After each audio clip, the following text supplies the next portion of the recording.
ನಮಸ್ಕಾರ ವೀಕ್ಷಕರೇ, E5 ನ್ಯೂಸ್ಗೆ ಸ್ವಾಗತ. ನಾನು ತುಮಟೂರು ಶಿವರಾಜ್. ಇವತ್ತಿನ ವಿಷಯ ಏನಂದರೆ, ಒಬ್ಬ ರಾಜಕಾರಣಿ, ಒಬ್ಬ MLA ಆಗಿರ್ಬೋದು, MP ಆಗಿರ್ಬೋದು, ಮತ್ತಾವುದೇ ಜನಪ್ರತಿನಿಧಿ ಆಗ್ಬೋದು, ಒಂದು ಸಲ 5 ವರ್ಷದಲ್ಲಿ ಅವರು ಎಷ್ಟು ಸಂಪಾದನೆ ಮಾಡ್ತಾರೆ, ಎಷ್ಟು ಅವಲಂಬನೆ ಇಡ್ತಾರೆ, ಎಷ್ಟೊಂದು ಬೇನಾಮಿ ಪ್ರಾಫಿಟ್ ಮಾಡ್ತಾರೆ ಅನ್ನೋದು ಇವತ್ತಿನ ಲೆಕ್ಕಾಚಾರಗಳು, ಇವತ್ತಿನ ಒಂದು ಜನ ಮಾತಾಡ್ಕೊಳ್ತಕ್ಕಂಥ ವಿಷಯ. ಯಾಕಂದರೆ ಈ ವಿಚಾರ ಯಾಕೆ ಹೇಳ್ತಾ ಇದ್ದೀನಿ ಅಂದರೆ, 5 ಬಾರಿ MLA ಆಗಿ ಬರೀ ಬೈಸಿಕಲಲ್ಲಿ ಓಡಾಡ್ತಕ್ಕಂಥ ಮತ್ತು ಸಾರ್ವಜನಿಕ ಸರ್ಕಾರಿ ಬಸ್ನಲ್ಲಿ ಪ್ರಯಾಣ ಮಾಡ್ತಾ ಒಂದು ಚಿಕ್ಕ ಮನೆಯಲ್ಲಿ ಜೀವನ ಮಾಡ್ತಕ್ಕಂಥ ಒಬ್ಬ ರಾಜಕಾರಣಿಯ ಸಿನಿಮಾ ತೆರೆಗೆ ಬರ್ತಾ ಇದೆ. ಆ ಒಂದು ಅಪರೂಪದ ರಾಜಕಾರಣಿ, ಸರಳ ಸಜ್ಜನಿಕೆ, ಅಜಾತಶತ್ರು ಗುಮ್ಮಡಿ ನರಸಯ್ಯ ಅವರ ಒಂದು ಜೀವನ ಆಧಾರಿತ ಚಿತ್ರವನ್ನು ನಮ್ಮ ಕನ್ನಡಿಗರು, ಹ್ಯಾಟ್ರಿಕ್ ಹೀರೋ, ಕರುನಾಡ ಚಕ್ರವರ್ತಿ, ಸೆಂಚುರಿ ಸ್ಟಾರ್ ಶಿವರಾಜ್ ಕುಮಾರ್ ಅವರು ಅಭಿನಯ ಮಾಡ್ತಾ ಇದ್ದಾರೆ. ಆ ಒಂದು ಚಿತ್ರದ ಹೆಸರು ಗುಮ್ಮಡಿ ನರಸಯ್ಯ. ಈ ಗುಮ್ಮಡಿ ನರಸಯ್ಯ ಯಾರಂದ್ರೆ, ಒಬ್ಬ CPI ಅಂದರೆ ನ್ಯೂ ಡೆಮಾಕ್ರಸಿ ಕಮ್ಯುನಿಸ್ಟ್ ಪಾರ್ಟಿಯಿಂದ 1983ರಿಂದ 2009ರವರೆಗೆ ಸತತ 5 ಬಾರಿ ಆಂಧ್ರ ಪ್ರದೇಶದ ವಿಧಾನಸಭೆಗೆ ಆಯ್ಕೆಯಾದಂತಹ ಒಂದು ಜನಪ್ರತಿನಿಧಿ. 5 ಬಾರಿ ಸತತ 5 ಬಾರಿ ಆಯ್ಕೆ ಆದರೂ ಸಹ ಒಂದು ಕಾರ್ನಲ್ಲಿ ಓಡಾಟ ಮಾಡಲಿಲ್ಲ ಆ ಮನುಷ್ಯ. ಬರೀ ಬೈಸಿಕಲಲ್ಲಿ ಇಡೀ ಕ್ಷೇತ್ರವನ್ನು ಸುತ್ತಿ ಜನರ ಸಮಸ್ಯೆಗಳನ್ನು ಆಲಿಸಿ ಅವರ ಒಂದು ಸೇವೆಯನ್ನು ಮಾಡ್ತಕ್ಕಂಥ ಒಂದು ರಾಜಕಾರಣಿ. ಮತ್ತೆ ವಿಧಾನಸೌಧಕ್ಕೆ ಹೋಗ್ಬೇಕಾದ್ರೂ ಸಹ ಅವರು ಸೈಕಲಲ್ಲಿ ಹೋಗ್ತಾ ಇದ್ರು. ಅಲ್ಲಿ ಉಳ್ಕೊಳ್ಳೋಕೆ ಯಾವುದೇ ಒಂದು ರೆಸಾರ್ಟ್, ಐಷಾರಾಮಿ ಹೋಟೆಲ್ ಹೋಗ್ತಲ್ಲ, ಅವರು ಒಂದು ಶಾಸಕರ ಭವನ ಇರುತ್ತಲ್ಲ, ಅಲ್ಲೇ ಅವರು ಉಳ್ಕೊಂಡು ಅವನ ಅಧಿವೇಶನವರೆಗೂ ಅಲ್ಲೇ ಇದ್ದು ತದನಂತರ ಕ್ಷೇತ್ರಕ್ಕೆ ಮರಳಿ ಬರ್ತಾ ಇದ್ರು. ಅವರನ್ನ ಬರಿಗೈ ದಾಸ ಅಂತ ಕರೀತಾರೆ, ಖಾಲಿ ಕೈ ಜನಪ್ರತಿನಿಧಿ ಅಂತ ಕರೀತಾರೆ.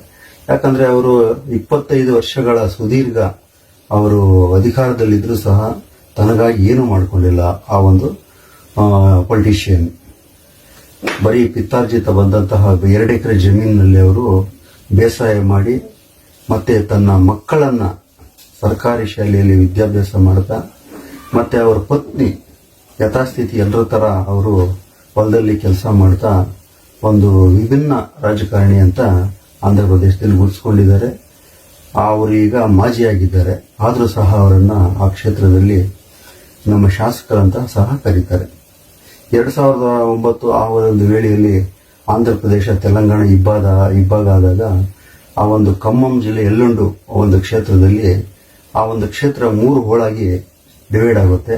ತದನಂತರ ಅವರು ಚುನಾವಣೆಯಲ್ಲಿ ಸ್ಪರ್ಧೆ ಮಾಡಿದಾಗ ಅವರು ಪರಾಭವ ಆಗ್ತಾರೆ, ಅಂದ್ರೆ ಸೋಲಾಗ್ತಾರೆ. ಆ ವ್ಯಕ್ತಿ ಒಂದು ಸರಳತೆಯನ್ನ ಇಡೀ ಆಂಧ್ರ ಪ್ರದೇಶ ಅಂದ್ರೆ ದೇಶನೇ ಹೊಗಳ್ತಾ ಇದೆ. ಹೇಗೆ ಸಾಧ್ಯ ಇದು ಅಂತ ಅವರನ್ನ ಸಂದರ್ಶನ ಮಾಡೋ ಒಂದು ನಿಟ್ಟಿನಲ್ಲಿ ಅನೇಕ ಒಂದು ಟಿವಿ ಮಾಧ್ಯಮಗಳು, ಪತ್ರಿಕಾ ಮಾಧ್ಯಮಗಳು ಹೋದಾಗ ಒಂದು ಚಿಕ್ಕ ಮನೆ, ಒಂದು ಶೀಟ್ ಮನೆ ಅಂತ ಕರಿತೀವಲ್ಲ, ಆ ಥರ ಮನೆಯಲ್ಲಿ ಅವರು ಜೀವನವನ್ನು ನಡೆಸ್ತಾ ಇದ್ದಾರೆ. ಅವ್ರ ಮೇಲೆ ಐಷಾರಾಮಿ ಏನೂ ಇಲ್ಲ. ಅವರು ಸ್ವಂತ ಗುಮ್ಮಡಿ ನರಸಯ್ಯ ಇವರ ಒಂದು ಚಲನಚಿತ್ರ ಮಾಡಬೇಕು ಅಂತ 1 ವರ್ಷದಿಂದ ತಯಾರಿ ನಡೀತಾನೆ ಇದೆ. ಈ ಬಗ್ಗೆ ಗುಮ್ಮಡಿ ನರಸಯ್ಯವರು ಸಹ ಒಂದು ಚಿತ್ರವನ್ನ ಮಾಡ್ತಾ ಇದ್ದಾರೆ. ಆದರೆ ನಾನು ಇದಕ್ಕೆ ಯಾವುದೇ ಒಂದು ಸಂಭಾವನೆ ಆಗಲಿ ಮತ್ತೆ ಯಾವುದೇ ಒಂದು ಪ್ರತಿಫಲ ನಾನು ಕೊಡೋದಿಲ್ಲ ಮತ್ತು ಕೇಳೋದಿಲ್ಲ, ಅವ್ರು ಕೊಟ್ಟರನ್ನು ತಗೊಳ್ಳೋದಿಲ್ಲ ಅಂತ ಹೇಳಿದ್ದಾರೆ. ಈ ಚಿತ್ರವನ್ನ ಆಂಧ್ರ ಪ್ರದೇಶದ ಯುವ ನಟ ಪರಮೇಶ್ವರ್ ಎಂಬ ನಿರ್ದೇಶಕರು ಈ ಚಿತ್ರವನ್ನ ನಿರ್ದೇಶನ ಮಾಡ್ತಾ ಇದ್ದಾರೆ. ಅವರೇ ಈಗಾಗಲೇ ಹೇಳಿರುವಂತೆ, ನಾನು ಈ ಒಂದು ಗುಮ್ಮಡಿ ನರಸಯ್ಯ ಈ ಒಂದು ಚಿತ್ರವನ್ನು ಮಾಡೋಕ್ಕೆ ನಾನು 2.5 ವರ್ಷ ರಿಸರ್ಚ್ ಮಾಡಿದ್ದೀನಿ. ಅವರನ್ನು ಮಾತಾಡಿಸಿದ್ದೀನಿ, ಅವರ ಒಂದು ಧರ್ಮಪತ್ನಿಯನ್ನು ಮಾತಾಡಿಸಿದ್ದೀನಿ, ಅವರ ಮಕ್ಕಳನ್ನು, ಮೊಮ್ಮಕ್ಕಳನ್ನು, ಹಳೆಯಂದ್ರನ್ನೆಲ್ಲ ಮಾತಾಡಿಸಿದ್ದೀನಿ. ಕ್ಷೇತ್ರದ ಜನರನ್ನು ನಾನು ಅಲ್ಲಿ ಒಂದು ಖುದ್ದು ಭೇಟಿ ನೀಡಿ ಅವರ ಒಂದು ಒಪಿನಿಯನ್ನ ನಾನು ಕೇಳಿದ್ದೀನಿ. ಅತಿ ಮುಖ್ಯವಾಗಿ ನಾನು ಅವರ ವಿರುದ್ಧ ಸೋತಂತಹ ಅಭ್ಯರ್ಥಿಗಳನ್ನು ಕೇಳಿದ್ದೀನಿ. ಅವರೆಲ್ಲ ಶ್ರೀಮಂತರು, ಆದರೂ ಸಹ ಒಬ್ಬ ಬಡತನದ ವ್ಯಕ್ತಿ, ಒಂದು ಸಿಂಪ್ಲಿಸಿಟಿ ವ್ಯಕ್ತಿ ವಿರುದ್ಧ ನೀವು ಯಾಕೆ ಸ್ಪರ್ಧೆ ಮಾಡಿದ್ದೀರಿ ಅಂತ ಕೇಳಿದಾಗ ಅವರು ಹೇಳ್ತಕ್ಕ ಒಂದೇ ಪ್ರಶ್ನೆ, ಒಂದೇ ಒಂದು ರಿಯಾಕ್ಷನ್ ಏನಂದ್ರೆ, ಗುಮ್ಮಡಿ ನರಸಯ್ಯ ಅವರ ವಿರುದ್ಧ ಅಖಾಡಕ್ಕಿಳಿಯೋದೇ ನಮಗೊಂದು ಪ್ರಮೋಷನ್ ಇದ್ದಂಗೆ, ನಮಗೊಂದು ಹೆಮ್ಮೆ. ಅಂಥವ್ರ ವಿರುದ್ಧ ನಾವು ಪೈಪೋಟಿ ಮಾಡೋದೇ ನಮಗೆ ಒಂದು ಖುಷಿ, ನಮಗೊಂದು ಹರ್ಷ ಮಾತನ್ನ ಹೇಳಿದ್ದಾರೆ. ಯಾವುದೇ ಒಂದು ಚುನಾವಣೆ ಆದರೂ ಸಹ ಅವರು ಬೈಸಿಕಲ್ಲು, ಸರ್ಕಾರಿ ಬಸ್ಸು ಅಷ್ಟೇ ಅವರು ಯೂಸ್ ಮಾಡಿದ್ದಾರೆ. ಅದು ಬಿಟ್ಟು ಐಷಾರಾಮಿ ಜೀವನ ತಕ್ಕಂತೆ ಅವರು ಯಾವುದೇ ಒಂದು ಸೌಲಭ್ಯದಲ್ಲಿ ಅವರು ಮತ ಭೇಟಿಯನ್ನು ಮಾಡಿಲ್ಲ ಅವರು. ಮತ್ತೆ ಸರ್ಕಾರದಿಂದ ಏನು ಇವಾಗ ಗೂಟದ ಕಾರು ಅಂತ ಏನು ಕರಿತೀವಿ ಅದನ್ನ ಯಾವತ್ತೂ ಅವರು ಬಳಕೆ ಮಾಡಲಿಲ್ಲ. ಮತ್ತೆ ಅವರು ಭದ್ರತೆಗಾಗಿ ಸರ್ಕಾರ ಗನ್ಮ್ಯಾನ್ಗಳನ್ನ ಅದರ ಭದ್ರತಾ ಸಿಬ್ಬಂದಿಯನ್ನ ನಿಯೋಜನೆ ಮಾಡಿದ್ರೂ ಸಹ ಅವರು ಅದನ್ನ ಸ್ವೀಕಾರ ಮಾಡಲಿಲ್ಲ. ಒಬ್ಬಂಟಿಯಾಗಿ ಅವರು ಕ್ಷೇತ್ರವನ್ನ ಅಲಿದು ಜನರ ಸಮಸ್ಯೆಯನ್ನು ಆಲಿಸಿ ಅವರಿಗೆ ಪರಿಹಾರ ಕೊಡುವಂತಹ ಒಂದು ಕೆಲಸವನ್ನು ಮಾಡಿದ್ದಾರೆ. ಈ ಚಿತ್ರವನ್ನ ಸುರೇಶ್ ರೆಡ್ಡಿ ಎಂಬ ನಿರ್ಮಾಪಕರು ಪ್ಯಾನ್ ಇಂಡಿಯಾ ಮಟ್ಟದಲ್ಲಿ ನಿರ್ಮಾಣ ಮಾಡ್ತಾ ಇದ್ದಾರೆ. ತೆಲುಗು, ತಮಿಳು, ಮಲಯಾಳಂ, ಕನ್ನಡ ಹಾಗೂ ಹಿಂದಿ ಏಕಕಾಲದಲ್ಲಿ ಈ ಚಿತ್ರವನ್ನ ಬಿಡುಗಡೆ ಮಾಡಬೇಕು ಅಂತ ಅವರು ತಯಾರಿ ಮಾಡ್ತಾ ಇದ್ದಾರೆ. ಇಷ್ಟೇ ಬಜೆಟ್ ಅಂತ ಅವರು ಆಂಧ್ರ ಪ್ರದೇಶದಲ್ಲಿ ಈಗಾಗಲೇ ಎನ್.ಟಿ. ರಾಮರಾವ್ ಅವರ ಒಂದು ಜೀವನಾಧಾರಿತ ಚಲನಚಿತ್ರ ಕಥಾನಾಯಕರು ಎಂಬ ಚಿತ್ರವನ್ನ ಅವರ ಮಗ ಬಾಲಕೃಷ್ಣ ಅವರೇ ಅಭಿನಯ ಮಾಡಿದ್ದಾರೆ. ತದನಂತರ ಮತ್ತೋರ್ವ ಮಾಜಿ ಮುಖ್ಯಮಂತ್ರಿಗಳು ಆಂಧ್ರ ಪ್ರದೇಶದ ವೈ.ಎಸ್. ರಾಜಶೇಖರ ರೆಡ್ಡಿ ಅವರ ಒಂದು ಬಯೋಪಿಕ್ ಅನ್ನ ಮಲಯಾಳಂನ ಸೂಪರ್ ಸ್ಟಾರ್ ಮಮ್ಮೂಟಿ ಅವರು ಯಾತ್ರಾ ಎನ್ನುವ ಒಂದು ಫಿಲಂ ಮುಖಾಂತರ ತೆರೆಗೆ ಅಪ್ಪಳಿಸಿದ್ದಾರೆ. ಬಳಿಕ ಆಂಧ್ರ ಪ್ರದೇಶ, ತಮಿಳುನಾಡು, ದಕ್ಷಿಣ ಭಾರತದ ಶ್ರೇಷ್ಠ ನಟಿ, ಖ್ಯಾತ ನಟಿ, ಮಹಾನಟಿ ಎಂಬ ಬಿರುದಾಂಕಿತ ಸಾವಿತ್ರಿ ಅವರ ಬಯೋಪಿಕ್ ಅನ್ನ ಕೀರ್ತಿ ಸುರೇಶ್ ಅವರು ಅಭಿನಯ ಮಾಡಿದ್ದಾರೆ. ಈಗ ಅದೇ ಸಾಲಿನಲ್ಲಿ ಗುಮ್ಮಡಿ ನರಸಯ್ಯ ಒಂದು ಚಿತ್ರವನ್ನ ಬರ್ತಾ ಇದೆ. ಹಿಂದಿಯಲ್ಲೂ ಸಹ ಅನೇಕ ಫಿಲಮ್ಸ್ ಬಂದಿದೆ. ಈಗಾಗಲೇ ಧೋನಿ ಬಯೋಪಿಕ್ ಬಂದಿದೆ, ಸಾವರ್ಕರ್ ಬಂದಿದೆ, ಮತ್ತೆ ಸಂಜಯ್ ದತ್ ಬಂದಿದೆ. ಇನ್ನು ಅನೇಕ ಒಂದು ಸೆಲೆಬ್ರಿಟೀಸ್ ಕೂಡ ತೆರೆಗೆ ಸಿನಿಮಾವಾಗಿ ಬಂದಿದೆ.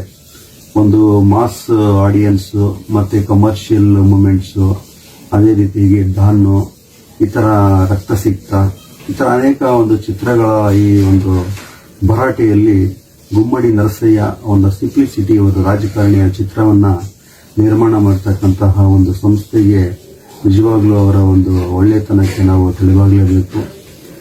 ಮತ್ತೆ ವಿಶೇಷವಾಗಿ ಶಿವಣ್ಣನವರು ಆ ಒಂದು ಪಾತ್ರವನ್ನು ಮಾಡಲಿಕ್ಕೆ ಅನುಮತಿ ಕೊಟ್ಟಿರೋದು ಕೂಡ ನಮ್ಮೊಂದು ಹೆಮ್ಮೆಯ ವಿಚಾರ. ಹಾಗಾಗಿ ಸಮೂಹ ಮಾಧ್ಯಮದಲ್ಲಿ ಸಿನಿಮಾಗೆ ತನ್ನದೇ ಆದ ಒಂದು ಶ್ರೇಷ್ಠತೆ ಇದೆ. ಈ ಸಿನಿಮಾ ಒಳ್ಳೆ ರೀತಿಯಲ್ಲಿ ಮೂಡಿ ಬರಲಿ, ಜನಕ್ಕೆ ಹತ್ತಿರ ಆಗಲಿ. ಇವತ್ತು ರಾಜಕಾರಣ ಎಷ್ಟರ ಮಟ್ಟಿಗೆ ಕಲುಷಿತ ಆಗಿದೆ ಅನ್ನೋದು ಎಲ್ಲರಿಗೂ ಗೊತ್ತಿರ್ತಕ್ಕಂಥ ವಿಚಾರ.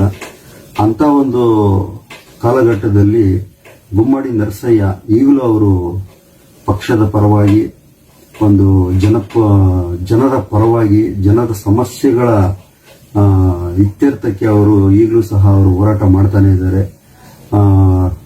ಮುಖ್ಯಮಂತ್ರಿಗಳನ್ನ ಭೇಟಿ ಮಾಡತಕ್ಕಂಥದ್ದು, ಒಂದು ಸಭೆ ಸಮಾರಂಭಗಳಲ್ಲಿ ಒಂದು ಒಳ್ಳೆಯ ವಿಚಾರ, ಅಭಿವೃದ್ಧಿ ವಿಚಾರಗಳನ್ನ ಅವರು ಮುನ್ನೆಲೆಗೆ ತರುವಂತಹ ಕೆಲಸವನ್ನ ಕ್ಷೇತ್ರದಲ್ಲಿ ಮಾಡ್ತಾನೆ ಇದ್ದಾರೆ. ದುಡ್ಡಿಂದ ಯಾವುದೇ ಕಾರಣಕ್ಕೂ ರಾಜಕಾರಣ ಮಾಡಬಾರದು ಅನ್ನೋದು ಅವರ ನಿಲುವು. ಸರಳತೆ ಅನ್ನೋದು ತುಂಬಾ ಮುಖ್ಯ ಅನ್ನೋದು ಅವರ ಮತ್ತು ಅವರ ಕುಟುಂಬದ ಒಂದು ವಾದ ಆಗಿದೆ. ಇಂಥ ಒಂದು ಅಪರೂಪದ ರಾಜಕಾರಣಿಗಳು, ವಿಭಿನ್ನ ರಾಜಕಾರಣಿಗಳು ಈಗಲೂ ಇದ್ದಾರೆ ಅಂತ ನಿರೂಪಣೆ ಮಾಡ್ತದೆ ಈ ಒಂದು ಗುಮ್ಮಡಿ ನರಸಯ್ಯ ಚಿತ್ರತಂಡ. ಈ ಚಿತ್ರತಂಡಕ್ಕೆ ಒಳ್ಳೆಯದಾಗಲಿ. ಈ ಚಿತ್ರದಿಂದ ಇಂಥ ವ್ಯಕ್ತಿಗಳಿದ್ದಾರೆ ಅಂತ ದೇಶ ವಿದೇಶಕ್ಕೆ ಪರಿಚಯ ಆಗಲಿ. ಅವರಂತೆ ಅನೇಕ ಯುವ ರಾಜಕಾರಣಿಗಳು ಅಂತ ಒಂದು ಸರಳ ಸಜ್ಜನಿಕೆಯನ್ನ ಅಳವಡಿಸಿಕೊಳ್ಳಿ. ಆ ಮೂಲಕ ಜನರ ಕಷ್ಟಗಳನ್ನು ಆಲಿಸುವುದು, ಅವರ ಸಮಸ್ಯೆಗಳನ್ನು ಇತ್ಯರ್ಥಪಡಿಸುವುದು, ಒಂದು ಭದ್ರ ಬುನಾದಿಯನ್ನ ಕಟ್ಟುವಂತಾಗಲಿ.